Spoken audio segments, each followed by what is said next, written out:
দীপু ছিল গ্রামের একটি শান্ত কৌতূহলী ছেলে। ছোটবেলা থেকেই তার ছিল দুঃসাহসিক মনোভাব। একদিন গ্রামের মেলায় তার মা বাবার হাত ছেড়ে হারিয়ে যায় সে। বাবা মা বহুদিন ধরে তাকে খুঁজেছেন কিন্তু কোনো খোঁজ পাননি। 10 বছর কেটে যায়। দীপুর বাবা মা তাকে মৃত বলে মেনে নেন, তবে দীপুর মা সরলা কখনো হার মানেননি। তার বিশ্বাস ছিল দীপু একদিন ঠিক ফিরে আসবেই। 10 বছর পর এক সন্ধ্যায় দীপু বাড়ির দরজায় একটি কড়া নাড়ল। সরলা দরজা খুলতেই দেখতে পেলেন এক যুবক, রোদে পোড়া মুখ, ময়লা জামা কাপড়, তবে চোখ দুটি যেন ছোট্ট দীপুর মতোই। যুবকটি বলল, মা, আমি দীপু, তোমার ছেলে ফিরে এসেছে। সরলা হতবাক, চোখে জল চলে এলো কিন্তু মনে সংশয় ছিল। তিনি বললেন, আমার দীপু মারা গেছে, তুমি কে? যুবকটি শান্তভাবে বলল, মা, তোমার সব কথা মনে আছে? তুমি আমাকে ছোট্ট সূর্য বলে ডাকতে। আমি ছোটবেলায় তোমার আঁচল ধরে ঘুমোতাম। আমার ডান কাঁধে ছোট্ট একটা দাগ আছে, যা মেলার সময় পড়ে গিয়ে হয়েছিল। তুমি যদি বিশ্বাস না করো তবে পরীক্ষা করে দেখো। সরলা যুবকের কথা শুনে অবাক হয়ে যান। দীপুর ডান কাঁধের সেই দাগ এখনো আছে। তিনি ছেলে ফিরে আসার আনন্দে কান্নায় ভেঙে পড়েন। দীপু ফিরে আসার খবরে পুরো গ্রামের সরগম হয়ে ওঠে। কেউ বিশ্বাস করতে পারছিল না যে এত বছর পর দীপু সত্যিই ফিরে এসেছে, কিন্তু লোক বলল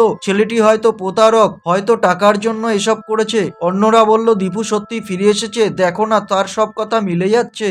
তবে দীপু সবার সন্দেহ দূর করার জন্য বলল, আমি পরীক্ষায় প্রস্তুত, যা জানতে চান জিজ্ঞেস করুন। গ্রামের প্রবীণরা তাকে নানা প্রশ্ন করলেন। দীপু তাদের সব প্রশ্নের উত্তর দিল। তার শৈশবের স্মৃতি, মেলার ঘটনা, গ্রামে ঘটা নানান কাহিনী, সবকিছু সঠিক বলে প্রমাণিত হলো। অবশেষে সবাই মেনে নিল যে দীপু সত্যিই দীপু। দীপু জানালো সে কিভাবে হারিয়ে গিয়েছিল। মেলার ভিড়ে সে মা বাবার হাত ছেড়ে পথ হারায়। এক ভিক্ষুক তাকে উদ্ধার করে শহরে নিয়ে যায়, কিন্তু সেই ভিক্ষুক তাকে নিজের সন্তানের মতো বড় করেনি, বরং তাকে কাজে লাগিয়ে অর্থ উপার্জন করত। দীপু ধীরে ধীরে বড় হতে থাকে আর পালানোর চেষ্টা করতে থাকে। একদিন সে সুযোগ পেয়ে পালিয়ে যায় এবং নিজের বাড়ি খুঁজতে শুরু করে। এই দীর্ঘ 10 বছরে সে নানান রকম কাজ করে বেঁচেছিল এবং তাদের গ্রামের কথা কখনো ভোলেনি। দীপু এখন অনেক বড় হয়ে গেছে। গ্রামের লোকেরা তার ফিরে আসার কথা জেনে তাকে সমর্থন করতে শুরু করে। তবে সমস্যা তখনও শেষ হয়নি। দীপুর জমি ও সম্পত্তি নিয়ে তার কাকা অধিকার দাবি করেছিল। দীপু বাড়ি ফিরে আসার পর তার কাকা এই বলে অভিযোগ করেন যে